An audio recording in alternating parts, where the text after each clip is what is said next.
Well, as the weekend is drawing to a close, that doesn't mean we have to end things here. So for today, we're going to be doing three reviews for all of you. The first one is from, of course, from GLEAT, but this is a self-produced show made by the faction Black Generation International, or as they know by short, BGI. We're going to see them in action the entirety of the show. We also will move on with ChocoPro 357, featuring three matches, two tag matches and one singles match.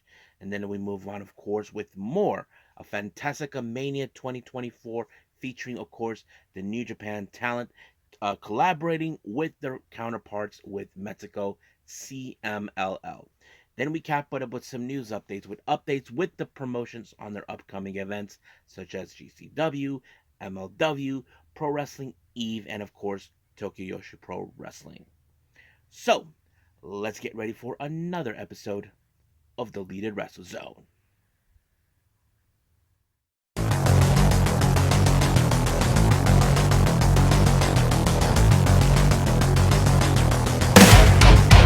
Are you ready? Get up, get up! Get up, get up! Get up, get up!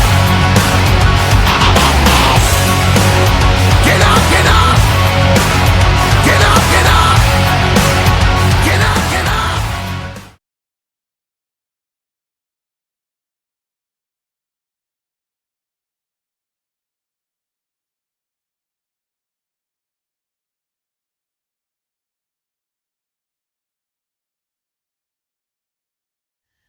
Welcome everybody to the Deleted Wrestle Zone, all things that is pro wrestling with AEW, NXT, New Japan Pro Wrestling, TNA, the National Wrestling Alliance, various promotions, wrestlers, matches, and championships.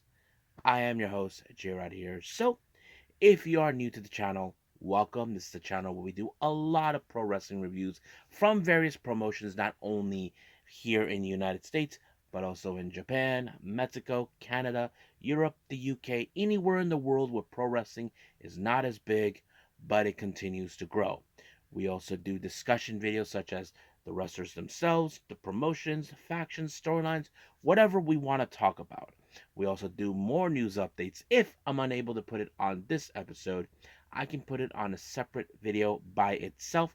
We also do real timing news updates to keep you guys on alert what's been happening in the world pro wrestling as we hear from on our social media. We also do the new Unagi Sayaka watch and various other cool things as well on this channel. So if you like what you see, please subscribe to us. So click on that subscribe button. You'll be getting a lot of daily reviews from us and other cool stuff as well. But if you like this episode, please give us a like on the like button or a nice comment in the description down below. Now, let's begin with our very first review, and this is from the promotion GLEAT. But, however, this particular show was self-produced by the faction Black Generation International. So, Kaito Ishida, the leader of BGI, brought in his brethren all the way from Mexico, guys like Flamita, Bendito, and few others. Now, we do feature one championship match involved in this one. That's the only one, but we'll see what happens until then. But right now, as you know, they opened up the show with BGI giving out the promo, explaining who's going to be involved in what match. But you can sense that there's certain reasons this match has happened. But we're going to speak about that right now. Now, our first match, we have a bit of a three-way showdown with the members of Bulk Orchestra, consisting of Czech Shimatani versus Ryuichi Kawakami and Hayato Tamura. Now, the only reason this booked match, I can think of the reason it was booked this way, is because Bulk Orchestra has declared themselves as the number one faction in GLEAT. But BGI beg to differ, and they like to say to themselves that they are the true number one. So that would probably say that that's not true. But the real question is, someone in Bulk Orchestra has to walk out as the winner. You probably would think either the leader or the current G-Rex champion. But in the end, it was, of course, Czech Shimatani when he applied a big lariat on, no, Hayato Tamura, who actually applied a big lariat onto Czech Shimatani to pick up the win. So that played out that well. Now, Our next match, we have a bit of a BGI showdown. Team number one, we have Action Jackson teaming up with Hanaoka. They take on Black Andromeda and Keishi Sato. Now, you probably would think probably these guys don't want to fight each other, but someone has to come out with the win. I think that's always been common knowledge. I mean, you don't want to fight your own teammates, but yet someone has to come out with the win. I mean, we saw this already in Ring of Honor with Layla Hirsch and Rachel Ellering. They knew that someone has to come out with the as a winner for that match, and that's what happened. But however, I did not anticipate how this was going to end because it was Black Andromeda who picked up the win by applying a 450 splash onto Action Jackson, and it was over right from there. Now, next up, we have the guys from Strong Hearts, consistent of El Lindaman, Takehiro Yamamura, and T-Hawk. They take on Issei Uritsuka, and of course the guys that then of course Fumino Arave and Takayuya Nomura, better known as the Astronauts, which is strange and never referred them that way. But they did pretty well, I have to say, if I say so myself. I'm sure if you guys remember, I did say that Onitsuka used to be a member of Strong Arts. It's still unclear to me why was he kicked out or was he removed or quit. It's still unclear. But didn't matter because it was Il Lindemann with the German suplex on Onitsuka to pick up the win. Now, as soon as the match was over, Shima comes out and he antagonized, of course, Onitsuka's boss, Takanori Ito, and he gave him an elbow by accident, but it worked in his favor. But, however, it worked. Now, next up, we have a three-way, six-man tag team match, or should I say a trios match. Team number one, Jun Tonsho teams up with Takumi and CBK. They take on members of Bulk Orchestra, consisting of Kazuma Sakamoto, Quiet Storm, and Galeno de Mal, taking on BGI's Masada and Emperado Azteca and Hartley Jackson. Now, one of my favorite moments is this, of course, is SB Kento or was trying to show that he is tough as nails when it comes to Galeno de Mal. Now, pardon for my language because some of it is in Spanish. Galeno was telling, of course, SBK con puro huevos, and which means in translation,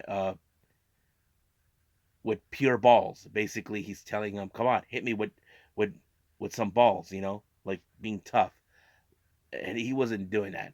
So basically, we've been doing it. So basically, you can try to take out a big guy like Galeno Lamar, but unfortunately, that did not do any well for him. But unfortunately, it was a Berado Azteca who picked up the win with a package pile driver on Jun Tonsho, which it was pretty much clear from there that it was over from there. Now, our next match is the G Infinity Tag Team titles. Now, I'm going to presume since right now this event took place, and I failed to mention this one took place on the 25th of January, that some point after this, I think that the Saito brothers had to relinquish the belts due to Ri Sato's injury. But they faced against the members of BGI, more specifically Kotaro Suzuki and Bandito. Uh, but nonetheless, you probably would think the Black Generation International has what it takes to take down the Saito brothers. We know that many teams who fought against them are determined to bring those titles back. But unfortunately, that didn't do any well because Suzuki ended up being chokeslammed by Jun Saito, and it was over right from there. So that's how things are done, son. Just like that. Now, our next match, we have Flamita versus Kaito Ishida. Now, I'm not sure what was the significance of this, but as you know, Flamita is part of the Black Generation. The faction originate from Mexico, something similar that we have seen with Los Ingorbenables. Now, remember, when Naito first went to Mexico, he teamed up with La Sombra, who at the time we know as Andrade was the one who brought him into Los Ingorbenables. Then he took the name with him, calling it Los Ingorbenables de Japón, which of course fits perfectly. So I'm going to assume that Flamita, as the original one of the original founders of Black Generationists, and Kaito Shida, that expanded Black Black Generation International, was more like a leader versus leader type. And I think it was a pretty good match. Not gonna lie, I mean, Bandito does have a little bit of the high flying and then of course the technical aspect, but However, Kaito Shida pulled off the German suplex to pick up the win for his team. I mean, for himself, and of course, representing Black Generation, or the Black Generation boys, however you want to call it. But yes. So that's pretty much it for this particular show. So let's move on with ChocoPro.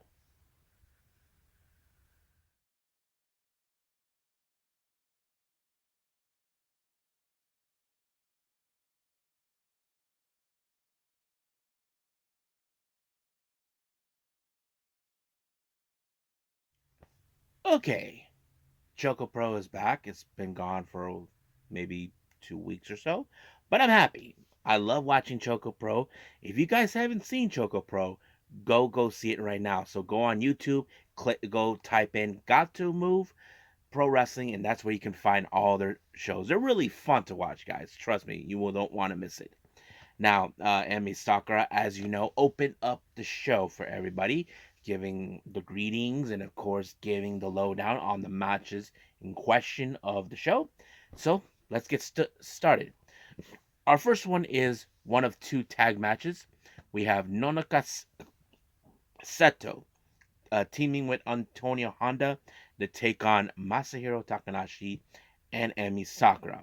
Now, this is not the first time Nonaka Seto has teamed up with Antonio Honda. Now, normally we have seen Antonio Honda team up with either Masa or with Tokyo Kirihara, but it's still unclear why is he been teaming with Nonaka Seto. But it seems like she's learning a lot from him, even though he is her senior, even though he's not one of her trainers. The one trainer we do know who's been training her is, of course, is Mei Shiruga.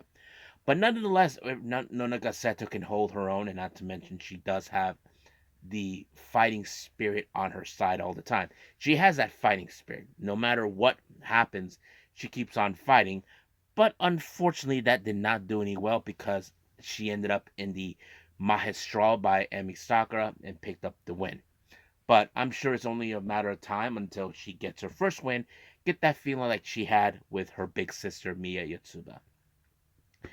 Now, our next match is our only singles match. We have Tokiko Kihara and Sayaka Obihara. Now, for some odd reason, Obi decided to rush towards Tokiko. I don't know what it is. I think she's just been frustrated that she's been having not the bigger matches she was hoping for the win. I mean, she has picked up matches all the time. I mean, she does have 13 years of experience. But I think the problem I feel that with her is that she cannot pick up the bigger matches, like uh, championship matches, that sort of thing. But you probably would think that, okay, Tokiko has a bit of the striking ability, but Obihiro likes to fancy herself in her move sets whenever she tries to apply like a landslide or a sunset flip or whatever she does. But that seems to work in her favor to pick up the win. I'm sure Tokiko did not want this to end like that, but like I said, I feel like Sayaka must be frustrated. But we'll see what happens until then.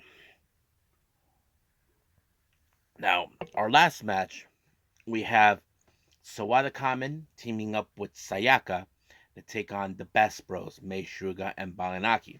Now, this is a non-title match. Just put that on the record, people, because as you know, the Best Bros are the current Asian Dream Tag Team Champions. Now, they probably would have put the titles on the line if they wanted to, but however, they need to find the right challengers that are worthy enough to take the belts from them. Now, we know that Sayaka has challenged for those belts before, one with Shiko Shikawa, and I forgot who's with the other one. But I have to say that this put the Best Bros into the ultimate test in their careers. Now, they could have been pinned by their opponents due to the fact that if they won, they would have gotten a cash in an opportunity for the tag titles. But unfortunately, that didn't do well. But in the end, it was of course the Dolphin Press that by the Best Bros that pinned Sayaka, that put away Sayaka, and then of course made Shiruga picking up the win for her team. So it was pretty good. I'm sure that someone will be the right challengers to challenge the Best Bros. So we'll see what happens until then. Now, we go back to our Junkin tournament. You think this is going to be a very difficult one. Now, normally we would see the Best Bros or Masahiro Takanashi, who are the clever of the bunch, to pick up the win, but we have seen the ones who've been lucky picking up the wins in Jonkin tournament. I wasn't too sure, but however, it was Miya Yutsuba all the way to the end with Sayaka that won the Jonkin tournament, and Blammo, it was just like that. It was completely over the moment uh, Miya Yutsuba won. So I can't wait to see her back in the ring. I'm sure she's taking it easy and also precautions due to her injury, but nonetheless, she'll be back soon enough. So I think that's pretty much it with ChocoPro. I believe it's time to move on with our last and final review, and that would be, of course, New Japan Pro Wrestling and CML's Fantastica Mania.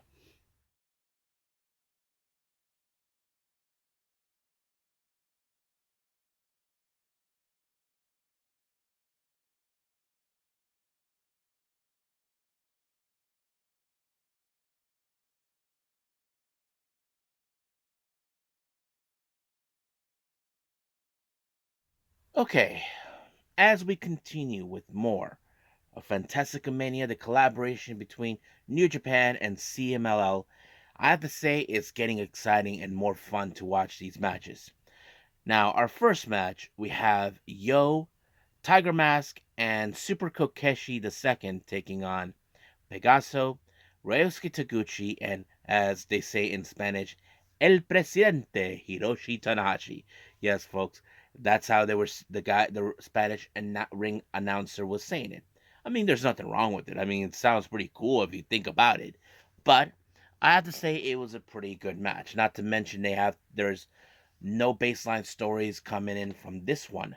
But it was, of course, Tanahashi who picked up a fantastic win when he applied the crucifix onto Kokeshi Machine II, and it was over right from there. Now, our next match, we got those disgusting, despicable bastards, the House of Torture. Kanemaru, Yujiro Takahashi, and Sho, they team up with Magnus. They take on Kamitaichi and the members of Allied J, Bushi, Yoda and Tetsuya Naito. Now, I was thinking in the back of my head, Magnus is the oddball out of the bunch because he got paired up with a couple of guys who I feel like he has no how do I put this? He has no like direct feeling towards them. Like maybe he doesn't fit in their type of standards. But I kind of had a feeling that they're gonna that House of Torture were going to just abandon him. Well, surprise, surprise, he did because it was Yoda Tsuji who applied the first a Boston Crab, and then he applied a swinging Boston Crab onto him, and it was over from there. And of course, House of Torture think they're all tough and all that, but they're a bunch of cowards walking away like with their tails between their legs. Now, our next match, we have singles action. Brillante Jr. He takes on LIJ's Titan. I have to say, this is one of those matches you definitely don't want to miss out because it was fantastic. Because, um, I don't know, it was like you probably would think that Brillante, is one of the rising stars in the promotion, would have been, um, you know, trying to pick up a good, fantastic win, but it was in fact the Llave Immortal by Titan to pick up the win, and of course his teammates Lij were right there watching, so that was pretty cool right there too.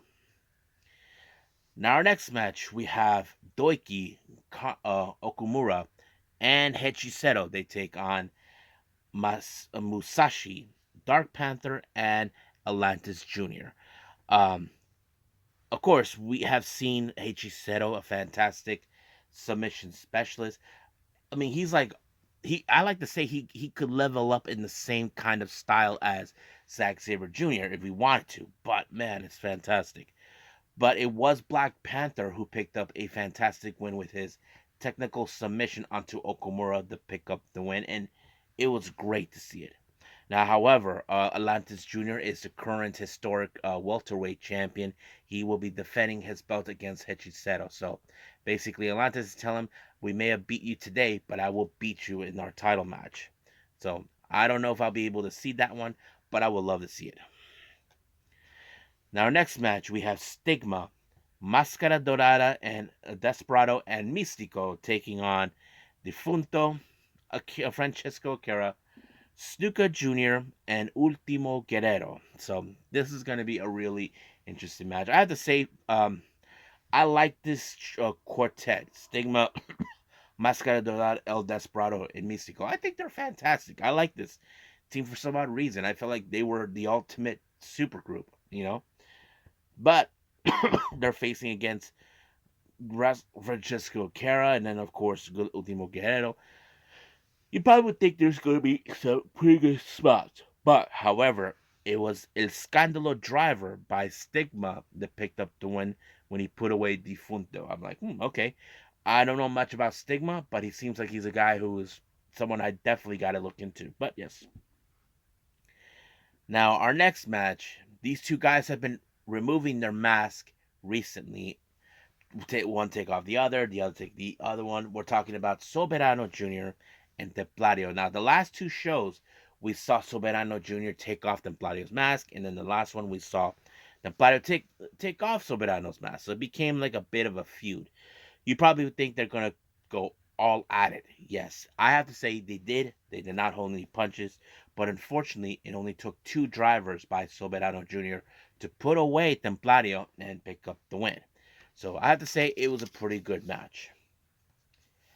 Now, our main event, these guys have been rivals for a long, long time. Rocky Romero and Volador Jr. I have to say, fantastic match. These guys went at it because if you guys remember, it was Rocky Romero who defeated him for the historic welterweight championship from him, and then of course shaved off his head. But this rivalry continues on wherever it goes. It didn't matter if it was in Mexico or in Japan or US or La La Land, as I like to call it. But yes, but in the end, it was of course Volador Jr. with was the Canadian Destroyer, but let's call it the Mexican Destroyer that put away Rocky Romero to pick up the win. It was fantastic. But however, Volador Jr. Did a little promo and he introduced the entire Japanese fan base to his son, who was wearing his Volador a Volador mask. The same, it's almost a similar kind of mask as Volador Jr.'s father wore, and now he once wore, and it's fantastic. Now, uh, Chris Carlson was calling Volador Jr.'s son Volador Jr. Jr. I'm like, nah. But I think Walter said, why not Hijo de Dr. Wagner Jr.? I mean, to me, that would sound fit. I mean, we do have, of course, Hijo de Dr. Wagner Jr. I mean, we could see that with Hijo del Volador Jr. I mean, that's it fits perfectly. Yes, but yes, that's what I would like to see. So if you guys haven't seen that, you should check it out. That's really fun. But he did say that he's leaving, that the next generation in the Volador family will be his son, and hopefully we get to see him in the future, see what the kid is made of. So yes, and I think that's pretty much it right now with all the reviews. So let's move on with news updates.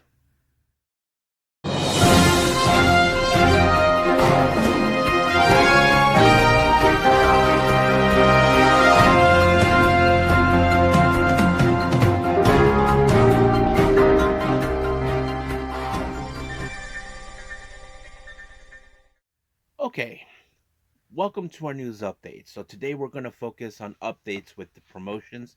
So let's start with GCW. So there's two updates coming from them. The first one, as you know, in April in their show in Philly for Bloodsport 10th, they announced for Most Wanted, Nick Mena taking on Speedball Mike Bailey. Okay, this is definitely a match I'm interested in.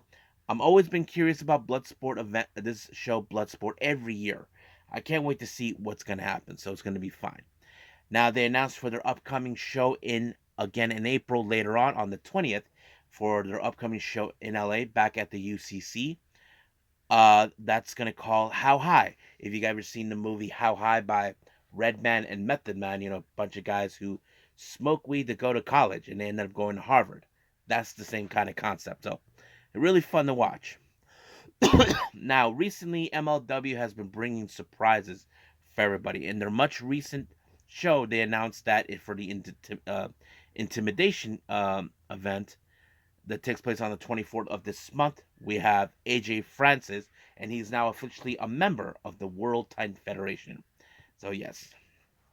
Now, speaking of course, the shows in Philly, as you know, Tokyo Yoshi Pro Wrestling will be in Philly as part of the collective on April 5th. They just announced Viva Van will be there. Now, she has been in the promotion before.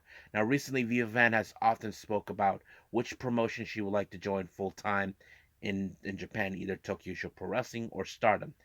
I would say Tokyo Yoshi Pro Wrestling will be a good fit for her because, um, not because of the situation with Stardom, but I feel like she's been more active with that group, with that promotion, more than she could have done with Stardom. And I think many of you would agree with me on that.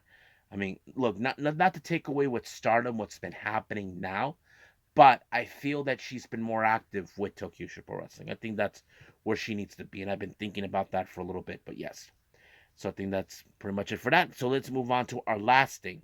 Now, have you guys ever heard of this all-female promotion in the UK called EVE or Pro Wrestling EVE? They announced for their upcoming show, Beers, Brawls, and Badass Bitches that will take place on March 7th. They announced that there's under their show in London, 2 matches have been announced. Sue Young will be there, and she'll be facing against Risa Serra. Ooh, I got the chills for that match. And then, of course, we have Tea Hamna. She takes on Alex Windsor. I have to say, that's going to be a good match, too. So I think that's pretty much it with everything else on our news updates and all the reviews. Let's just call it a day. Well, I hope everybody enjoys this episode. Coming up, I did hear we do have another Fantastica Mania taking place as New Japan and CMLL talent collaborate with each other. Can't wait to see what that one's going to take place. Now, I haven't decided what else I'm going to do. I do know that recently on YouTube, Got to Move put out their much recent show, which is like a tag team tournament, and I'm looking forward to see that. What else? I do know we have I haven't seen the much recent shows from Oz Academy and Pro Wrestling Noah. And I think we have a Revolver Wrestling show. What a show. I believe that one's in Texas. But we'll see how things will progress. I may not do all of them, but I'll do what I can as possible and save the other ones for another later time. So I think that's what we're going to do for now. And then we'll see what happens until then. But I will say this, I will see you guys in the next DWZ time, same DWZ channel. I must bid all of you adieu. So, goodbye, and have a nice day. Bang.